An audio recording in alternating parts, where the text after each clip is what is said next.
What is up, guys? TopTierYugioh here, and today I've got an updated Shaddoll Deck Profile for the July 2020 format. I've made a lot of changes to the previous list in order to improve both the power and the consistency, as well as to improve some of the card choices to better match up with this current format's interactions. And so in this video, we're going to take an in-depth look into a Pure Shaddoll deck list built for going second and discuss how we can navigate this format and win more games. If that sounds interesting to you, be sure to like this video and subscribe to the channel because it helps the channel grow and lets me know what type of content you guys want to see. And then when this video gets 100 likes, I'll do a combo video because this deck absolutely has some insane combos. I mean, right now anything with Jet Synchron is pretty insane, but like right now in this deck in particular, Jet Synchron plus a discard can equal Appaloosa, Construct, and Accesscode being able to destroy 5 cards on the opponent's board. So that's essentially a board wipe, and it's an easy OTK. And if you're forced to go first, you can end on Appaloosa plus Dweller, or Winda plus Dweller, or even Appaloosa plus Winda, depending on the rest of your hand. And so there's so many powerful plays, and if you guys want to see them, just help this video get to 100 likes. So be sure to do that and subscribe to the channel so you're going to be notified when I do upload that combo video. And so thanks a lot if you do, but without further ado, let's go ahead and get into the actual deck profile.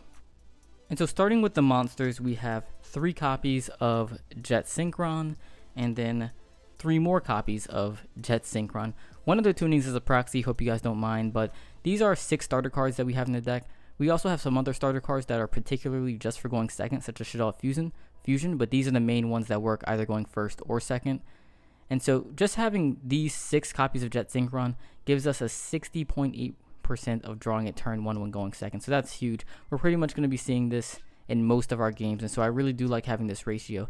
In a sense, it is a lot of normal summons, and that can be not good, but it's better to see more copies of your starters than to not see them at all. And so I think it's really important to just max out on this card because it enables so many combos, including allowing you to fuse without even drawing a fusion card, which was a big problem for Shaddolls in previous formats, and it kind of forced you to play worse cards in order to enable your Shaddoll engine. But now we can just focus on comboing because our combos allow us to fuse themselves now. So that kind of streamlines the way this deck can play, and I really like it a lot, as opposed to playing something like Mathematician. Now, Mathematician isn't bad, but it just isn't as quite versatile as Jet Synchron is, nor is it searchable like Synchron is. So then moving on to the Shaddol engine, we are going to be playing 3 copies of Squamata. This is an increase from 2 in the last build. I don't know what I was thinking, but you definitely want to max on Squamata because it's anything else. Very versatile. 3 copies of Windy, the second most useful one because it summons any of the others from the deck and face down defense. We have 1 copy of Falco, which is even more important in this deck because it is a tuner, which means you can summon it off of Needle Fiber. That comes up every single game pretty much. And then we have the 1 Hedgehog, 1 Beast, and 1 copy of Aerial. Beast is actually an interesting one that I was thinking about cutting, but at the same time, being able to draw is just so useful in your combos. This deck is really powerful in complex game states, and so you want to play cards that give yourself more cards, and so Hedgehog and Beast are really useful for that.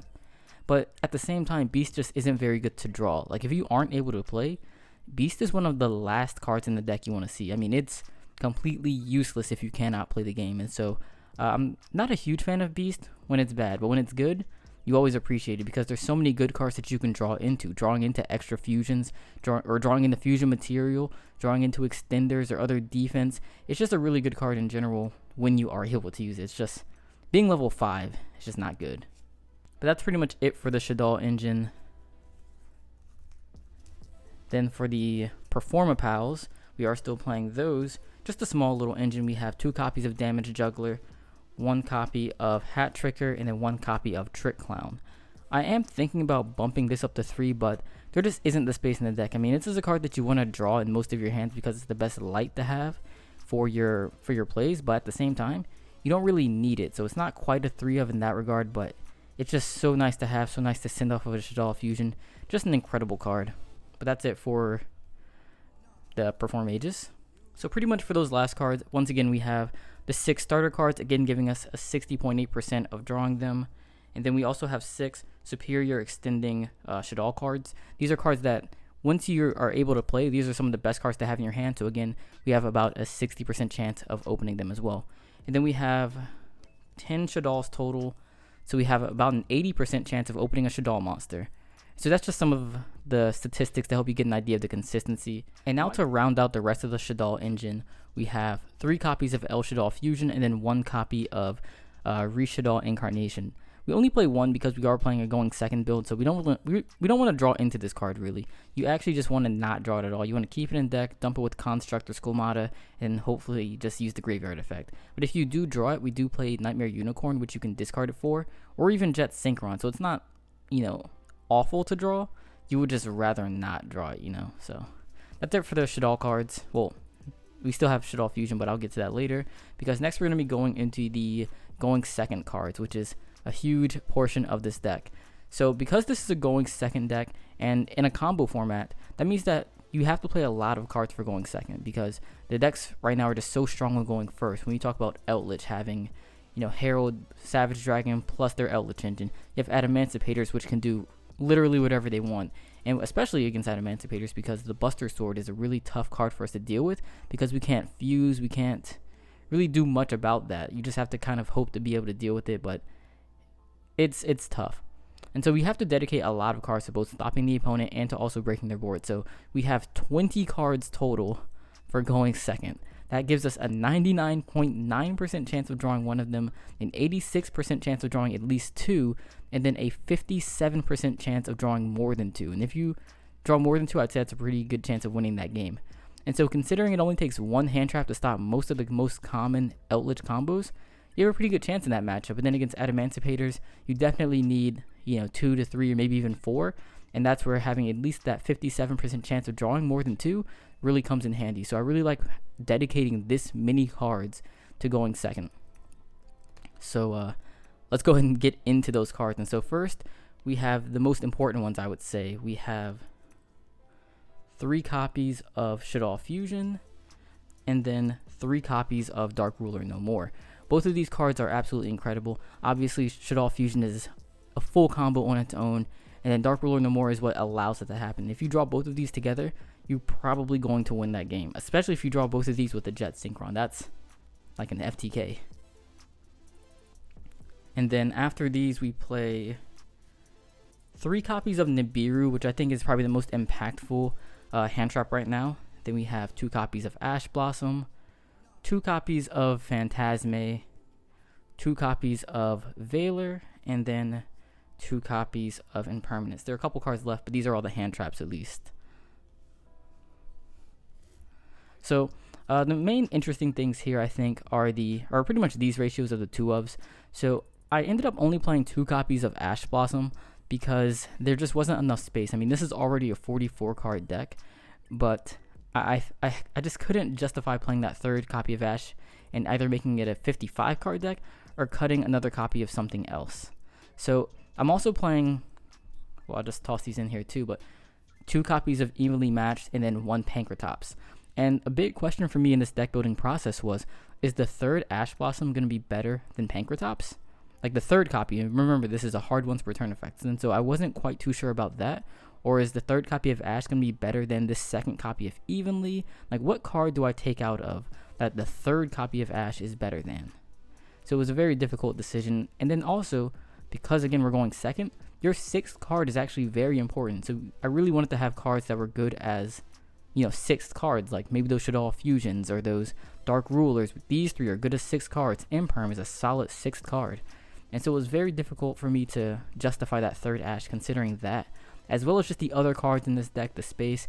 It was tough. And so if you can think of a way to fit a 3rd Ash in, definitely let me know, because I could not figure it out. But then also, Ash just in general isn't super high impact. And again, we're going second, and this is a beatdown deck. This deck isn't very efficient, so we usually have to win games as soon as possible. In that scenario, you really need high impact cards, powerful bomb cards. Again, like these 3, these are bombs. Nibiru can be a bomb. Phantasme can sometimes be a bomb, or at least draws you into them.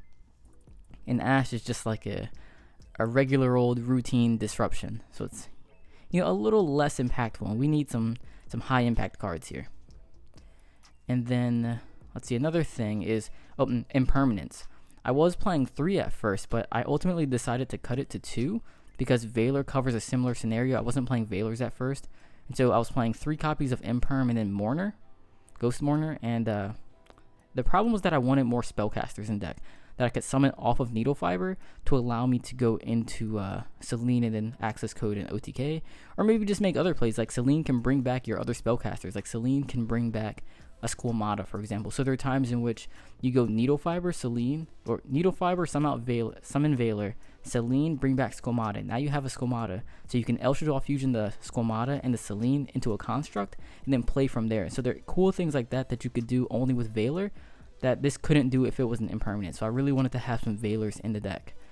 And then also, Imperm also has a negative interaction with Phantasme, so I really wanted to cut down on that between the Evenlies and the Imperms and the Phantasmes, so I felt that 2-2-2 is also good for that. But yeah, so far I actually really like this hand trap ratio. It's been really solid. Again, just for stopping opponents, again, we have 1, 2, 3, 4, 5, 6, 7, 8, 9, 10, 11 hand traps for stopping opponents.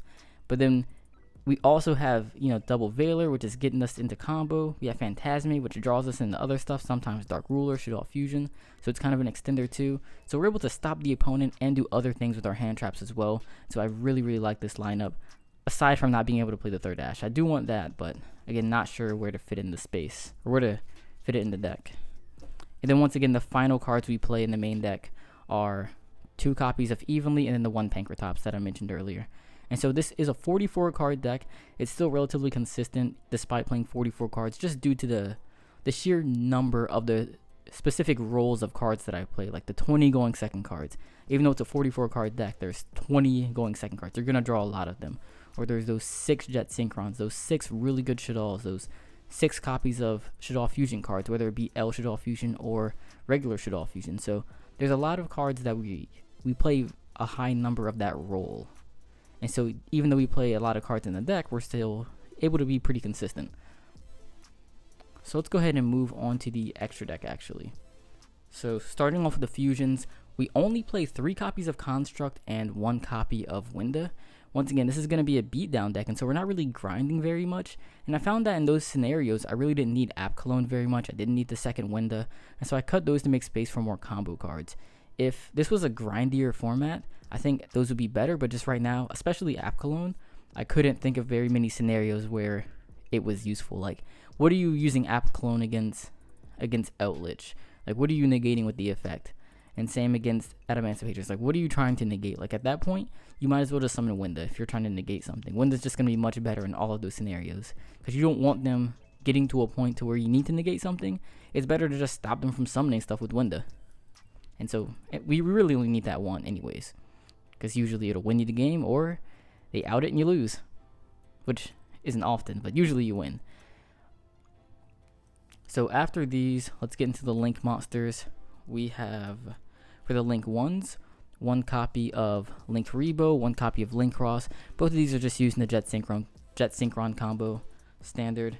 Next we have for the Link 2s, 1 copy of Needle Fiber, 1 Anaconda, Cross Sheep, and then Proxy F Magician, the new card from Eternity Code, which was a huge addition to the deck because it means that any 2 monsters you put on board can turn into a fusion card pretty much.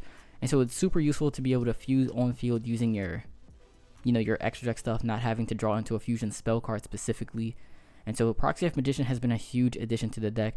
It also lets you special summon from the hand, which can be another way it can just extend. I mean, fusion summoning from hand, it just does everything you would want a generic Link to do in this deck. Absolutely insane. Cross Sheep, obviously insane. And then Halkifi Brax and Anaconda both come up in a lot of combos. However, Anaconda, I am considering dropping down to, not dropping down, but I'm considering switching this Anaconda into a second Needle Fiber, because I found that in a lot of games, if you don't win with the first Needle Fiber, which a lot of times you do win, but if you need that second one, you just need it. Like, the second one does come up, and I felt that Anaconda was a card that I went into probably the least in this deck. And it comes up mostly in like simple scenarios to where you aren't able to full combo, but I feel like in those scenarios, you're probably losing anyways. So it's better to not spin the card to play more into a losing game, but it's better to play a card like that second Needle Fiber that's going to convert those losses into wins. Like, you can top deck a Jet Synchron and just win the game sometimes, or top deck any tuner and normal summon it, go into a Needle Fiber, summon out Tuner, Selene, and then make some plays and then, win. Whereas Anaconda oftentimes doesn't really do as much as I would like it to. It's still a very powerful card, and if I do switch it to a Needle Fiber, this would be like the 16th card in the extra deck theoretically. It's still an incredible card, but highly considering cutting it. Let me know what you guys think though, if you think I should still play Anaconda or maybe cut it for something else. For the Link 3s, we have one copy of Selene and then one Nightmare Unicorn. As I mentioned earlier, Selene is just incredible in this deck, not only for the obvious case of being able to climb into an Accesscode Talker, but you can also just use it to summon back any of your other Shaddoll monsters, because again, most of the Shaddolls are spellcasters. And so you can use Construct to dump spell cards to make the effect live, and then you can just bring back Shaddolls and then extend from there in various different ways. Like even if your opponent has no spells, you can sometimes summon Construct 2 to 3 times and get 3 spells in graveyard like that. So it's very easy to make Selene live and definitely helps out in a lot of combos. And then Unicorn is just a generally good card when going second. I mean, sometimes you just got to clear your opponent's board and Unicorn gets the job done. And now for the Link 4s, we play one copy of Accesscode, one copy of Appaloosa. Neither of these were in the previous profile. I think before I was playing a Boral Sword. And this kind of takes up Boral Sword's place, except for this also clears the boards too, to whereas Boral Sword was best when your opponent pretty much didn't have any monsters or maybe only had one. This can clear, sometimes up to 5 or even 6 no, never 6, but 5 monsters, and then attack directly for 53, then plus a Construct is 28, so that's game. So Accesscode Construct is game, and that's an incredible interaction that comes up in so many games.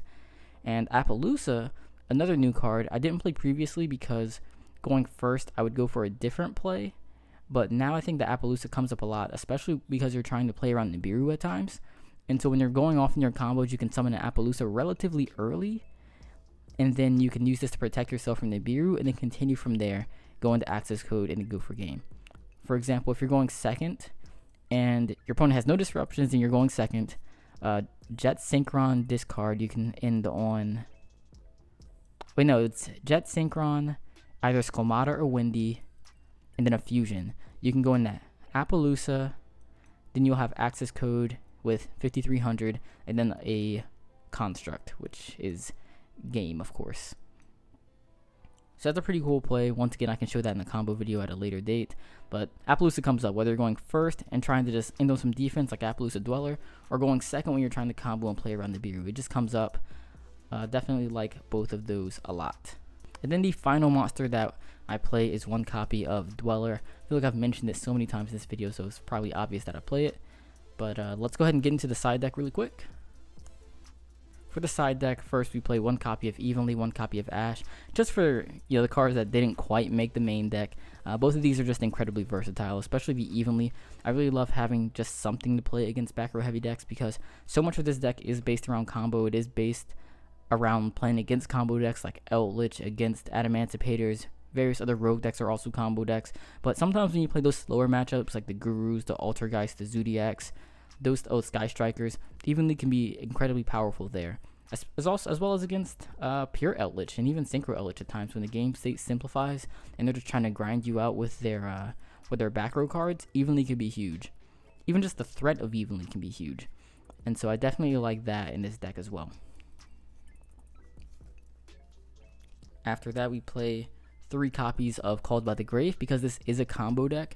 And so Called by the Grave is a card that can not single-handedly, but it is a card that can win you games. And it's just so useful in certain matchups as well, but just banishing key monsters from the graveyard. And the only reason it's not in the main deck is because there are already so many hand traps that it doesn't stop. And so I usually side it in matchups where it's useful to get things out the graveyard, but also when they're playing a lot of hand traps that it does stop. Like when I see an Ash, Veiler, Mourner, like those type of cards, I know it's going to be useful in various ways. And so it's just generally powerful there. Plus, there are so many decks right now, like Adamancipators and other combo decks, that don't play hand traps at all. And so I don't want it in the main deck for those, because Adamancipators is incredibly popular. But still a great card to have on the side, I think. Next, we have 3 copies of Cosmic Cyclone. Again, good for back row decks. You just got to have something. And then also, if you are playing against Eldlich, it can be better than certain other cards in the main deck. And then the other cards I play in the side are mostly all just for going first. It's 3 copies of Artifacts, 2 copies of Artifact Scythe, 2 copies of Sanctum, and then 2 copies of Trap Trick. And so I really do like this at all because this gives me 5 copies of Sanctum pretty much, and that gives me a 53% chance of opening Sanctum. So most game 2s and 3s to where my opponent might force me to go first after I might choose to go second game 1. This gives me a really good chance of just auto winning that game 1 or that game 2 or 3 because you're gonna use Sanctum to pretty much cut them off from their turn, normal summon Jet Synchron on your next turn, and then you win. So it's very easy to do that. And even if you don't have Jet Synchron, there are other combos you can do as well. Scythe is pretty big at 2100, and worst case scenario, you can always fuse with it into a construct and then continue to extend like that. So that's definitely very, very useful. There are also some matchups too to where if they force you to go first and maybe you just don't draw very well at all, sometimes I'll just set a Scythe and maybe some other cards. Like maybe I'll not really have much of a play and I'll set like Scythe, Shaddoll Fusion, something else, and then they'll Lightning Storm. They'll blow up the Scythe. Scythe will pretty much lock them out for the turn, and then, you know, you'll survive another turn. Sometimes that'll be enough to win the game. Like you'll top deck exactly what you need, and there we go. And then the only reason I'm playing 2 is because it'd be great to be able to resolve multiple Sanctums in certain games, but also I don't want to risk drawing it and then not being able to use it, you know, with the Sanctum or the Trap Trick, because it's again not terrible to draw, but you know I don't want to draw and then lose the game. Something else I was considering though was to play Shaddoll Dragon in the side deck. That way, if I do draw it, I could always send Dragon via construct to the grave, then pop the Scythe. Wait, I don't even think Dragon can destroy your own cards. It might be able to. I need to double check that. I'm forgetting in this current moment, but that's definitely something that might be a good move. Maybe not. Let me know what you guys think about the artifact engine in the side. I mean, it will definitely shut down Adamancipators for a turn. Eldlich it also is pretty good. You're going to stop the combo plays at least. They're still going to be able to get into their Eldlich engine, but that's fine. We can kill them through that Eldlich engine. The problem is when they have 2 to 3 negates on board, or not 2 to 3, but 2 negates on board, that's the real problem. And so being able to stop that is very, very, very solid. Also, 2 other cards I wanted to mention were Super Poly and Mystic Mine. I was playing Super Poly in the last list, but I ultimately decided against it in this one because against Synchro Eldlich, they're ending on Herald, Savage Dragon, and whatever else. And I felt that against the Herald and the Savage Dragon, there's really nothing you could Super Poly into, at least not that I could find. Like there's nothing that uses a fairy as well as a dragon. There's nothing that uses like 2 different attack types like that, different attack amounts. I just could not find a single card that I could Super Poly a Herald plus a Savage Dragon into. If that actually exists, definitely let me know. And then against Adamancipators, a lot of times they're ending on Destruction Sword, and so you can't access the extra deck anyways. And so I felt that against the best 2 combo decks, Super Poly didn't really do anything at all, and so that's why I decided against Super Poly. Mystic Mine wasn't a close choice to make in the deck, but the only reason I chose against it was because I felt that I myself could not play as well under Mystic Mine.